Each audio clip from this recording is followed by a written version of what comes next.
반갑습니다. 전정준TV의 전정준 변호사입니다.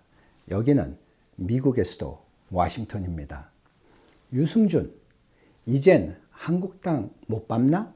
병역 기피 논란으로 문제가 되었던 유승준 씨가 한국 입국 비자를 발급해 달라고 LA 총영사를 상대로 두 번째 소송을 제기했는데 패소했습니다. 그럼 왜 유승준 씨는 여권 사증 발급 거부 처분 취소 소송에서 패소했으며 앞으로 병역과 무관한 선천적 복수 국적자들에게는 어떤 영향을 끼칠지 우려의 목소리도 있기에 이번 케이스를 분석해 보고자 합니다. 첫째, 유승준은 방문 비자가 아닌 취업 비자를 신청한 것이다. 이번 입국 비자 거절에 대한 판결을 보고 이제 유승준은 한국 땅을 밟지 못하는 것 아니냐? 라고 염려하기도 합니다. 그러나 유승준이 신청한 비자는 한국을 단기로 방문하기 위한 방문 비자가 아닌 취업을 목적인 재외동포 비자, 즉 F4 비자였습니다. 유승준은 한국 국적을 보유했다가 미국 시민권을 취득한 국적 상실자로서 40세 이상이 되어 재외동포 비자 신청이 가능했습니다. 그러나 서울행정법원 판사는 군 입대를 앞둔 상황에서 편법 출국을 하여 국적 이탈을 한 것은 국가기관을 기망한 것이며 미시민권을 취득한 목적, 시기 및 행위 방식이 공공법리 및 질서 유지 등 공익을 해칠 우려가 있는 행위라고 판단했습니다. 따라서 법원은 국방의 의무에 대한 공정한 책임의 분담을 하지 않은 상황에서 내국인과 동등한 수준의 취업 등 경제활동 및 권리가 포함된 재외동포 사증을 발급해 줄 타당한 사유가 없다고 했습니다. 둘째, 2019년 7월 대법원 승소와 이번 패소와는 다르다. 2015년 9월 유승준은 LA 총영사관을 상대로 재외동포 비자 거절에 대한 소송을 냈습니다.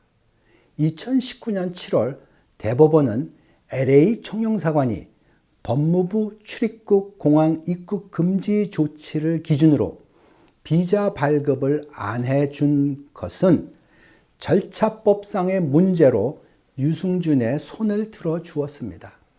즉, LA 총영사관은 비자 발급을 거부할 때 재량권을 행사하지 않고 법무부의 입국 금지 조치에 의존하여 비자 발급을 거부했습니다. 유승준의 승소에도 불구하고 LA 총영사관이 또다시 비자 발급을 거부를 하자 행정소송을 낸 것이었습니다. 이번 행정법원의 판결의 의미는 외교부가 재외동포 사증 발급 거부에 있어 재량권 행사가 정당하다고 본 것입니다. 셋째, 패소한 유승준의 대안은 무엇이 있는가? 유승준은 항소를 할 수 있습니다. 보통 1심에서는 사실관계가 확정되기 때문에 2심에서는 주로 법리 이슈를 따지게 됩니다. 따라서 한국 풍습과 도덕적 정서 그리고 공공복리와 질서 유지를 해치지 않았다는 법리 전개가 큰 숙제가 될 것입니다. 한편 취업을 목적으로 한 재외동포 비자 대신에 단순 방문 비자를 신청하는 것입니다. 과연 유승준은 방문 비자를 신청할 것인지, 그리고 방문 비자 발급과 한국 공항 입국은 어떻게 전개될 것인지 지켜보아야 할 사안입니다. 넷째, 유승준 판결로 인해 재외동포 전반에 대한 부정적 인식이 확대될 수 있다. 유승준은 후천적 시민권자입니다.